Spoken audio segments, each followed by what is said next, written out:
Em 2019, então, foi a última tentativa, né? A última tentativa de tentar comprar a gestão, de tentar ter a Arena. Como é que o senhor enxerga hoje, 2025, a situação? E como a sua gestão vai trabalhar a questão da Arena em relação ao relacionamento?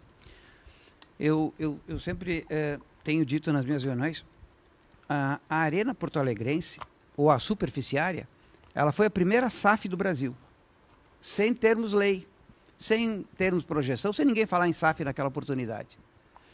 Por que eu digo isso? Nós temos uma SAF dentro de casa, que é a Arena, para o bem e para o mal. Para o mal por quê? Porque desde a inauguração nós temos uma relação conflituosa e conflituada permanente que nós não conseguimos nos acertar. Isso mostra, por um lado, que as SAFs têm esse problema e nós estamos vivendo ele diariamente, essa questão. Mas a SAF para o bem significa o quê? Que nós não precisamos vender o Grêmio para o Grêmio se constituir numa empresa. Porque, pelo que a gente tá percorrendo o estado e conversando com as pessoas, o entendimento muito simplificado de uma SAF é pegar.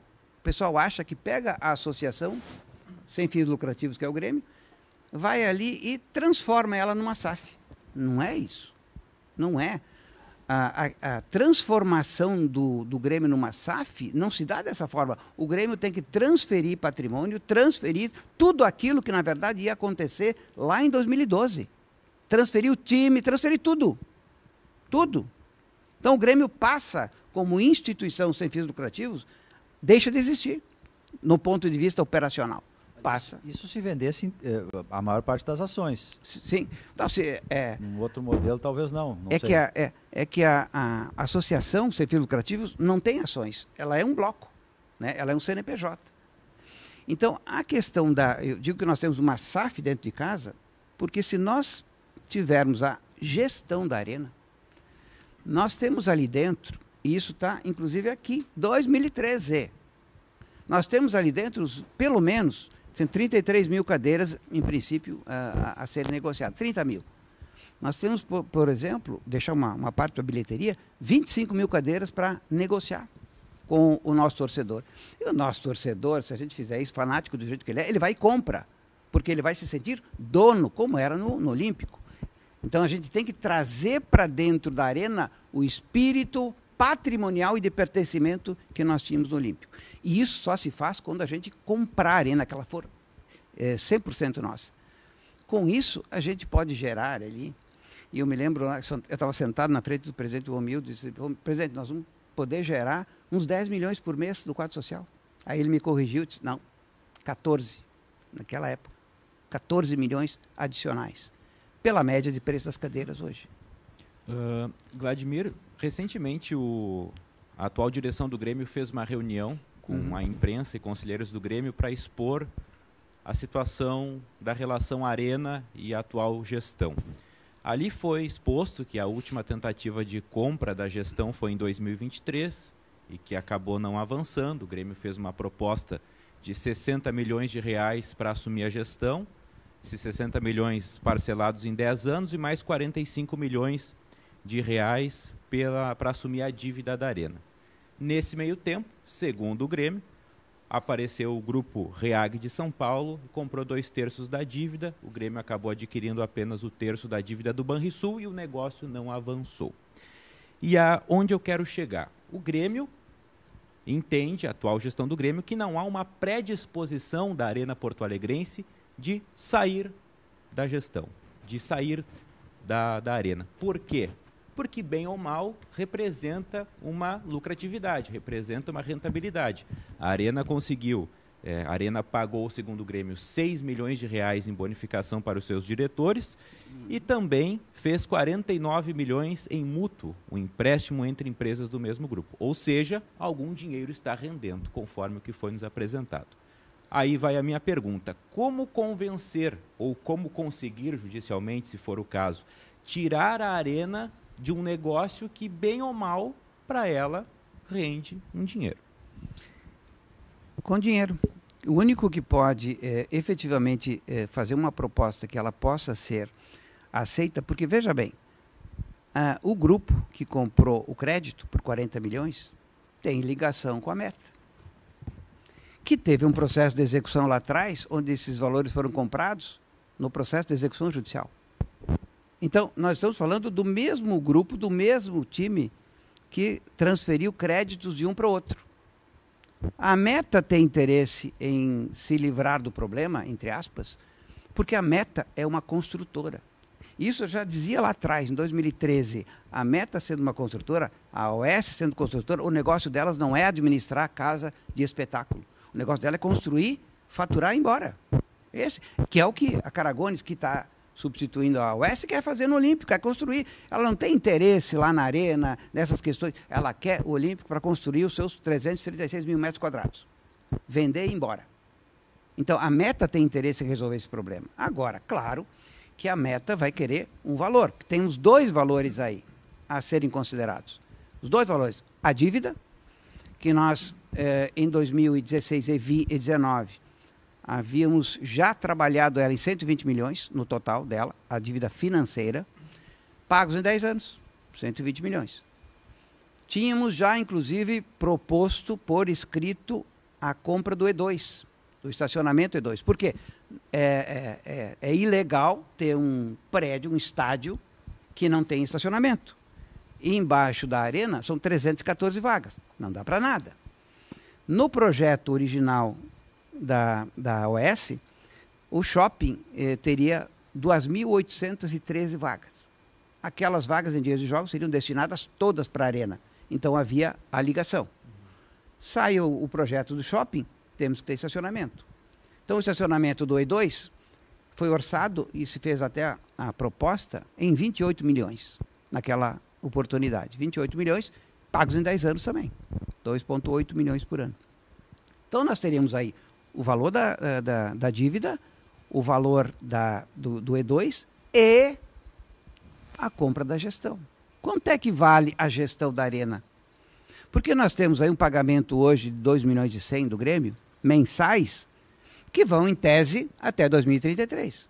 Então, se eu antecipo a gestão, se eu antecipo esses pagamentos, eu tenho que ter, claro, um deságio por antecipação, mas eu tenho que trazer a valor atual aquilo que vai até 2033. Mas qual é o valor? Qual é o número mágico? Qual é? Essa é a minha pergunta. Qual é o número mágico? Então, tu tens aí uma projeção que não... tem toda uma situação, por exemplo, de avaliação desses problemas de manutenção, que é o que está se falando hoje, que dão na casa de 30 milhões. Tem que fazer uma avaliação técnica para ver se são esses valores, para descontar do valor arena. Mas nós estamos falando aí, certamente, na casa de 50, 60 milhões para a compra da gestão da arena. Reduzindo o valor esse de 30 milhões, que seria de manutenção, a comprovar, nós teríamos aí mais 30, 40 milhões. O problema que eu estou vendo agora é que, na medida em que o Marcelo Marques entra na jogada, ele inflaciona o mercado. E a impressão que eu tenho, impressão minha, de que a possibilidade de entrar um terceiro com a condição de comprar esses passivos, essas dívidas, elevaram o custo da operação. Bom, já que tem gente mais interessada, eu tenho 2 agora para comprar. Então eu vou levar o valor. Mas e não aí é só tranca. um querendo comprar, Kelly? Como? Só tem um querendo comprar, na verdade. E o Grêmio? O Grêmio é a parte mais interessada. Inclusive... Pois é, mas o Grêmio, segundo esse relato brilhante que você fez, detalhando, o Grêmio morreu na praia pelo menos 2 vezes. O Grêmio está nadando ainda? Ou não? Digo, só o Marcelo? Eu digo que o Grêmio perdeu oportunidades. Eu não tenho detalhes, porque a gente teve ao longo desse período todo trabalhar por dedução. Né? Tem informações X, 4, 5 pontas abertas, soltas, e a gente tem que ir lá e fecha por dedução do histórico de interpretação do contrato. Então, o Grêmio perdeu várias oportunidades de fechamento nesses últimos anos. Tanto é que eu ouvia, daqui a 15 dias fecha, está resolvido o problema. Passa os 15 dias, não fechava. A mesma coisa, 2 meses, 3 meses, e assim por diante, foram passando 4 anos. Mas a questão é o seguinte, nós temos previsões contratuais claras, expressas aqui, de que a prioridade de qualquer tipo de negociação é do Grêmio. Do Grêmio. Por quê? Porque o Grêmio tem vinculado à operação o Olímpico. Então, a transferência de propriedades, a famosa troca de chaves, se dá com o Grêmio, não com terceiros. E quando entram terceiros, que está vedado aqui pelo dispositivo contratual, a operação não se materializa sem anuência do Grêmio. Mas o terceiro pode repassar algo para o Grêmio e o Grêmio fazer o negócio juridicamente? Esse é um outro problema estatutário que nós temos que analisar. O terceiro é o Marcelo, no caso. Isso. Que é um Eu acho que problema. a gente pode resumir, Diogo, até porque tem que falar de futebol, né? É. É o seguinte, nesse momento, Kelly, nós temos, de um lado, o Marcelo Marques, um dos pré-candidatos, dizendo, eu quero comprar a Arena. E temos um outro candidato, Paulo Calef, dizendo, não dá nesse momento para comprar a Arena. Você que é um especialista, quem está mais perto do certo? Quem está mais perto de comprar a Arena é o Grêmio, se ele adotar as medidas necessárias para isso. Mas Por tem quê? dinheiro, candidato?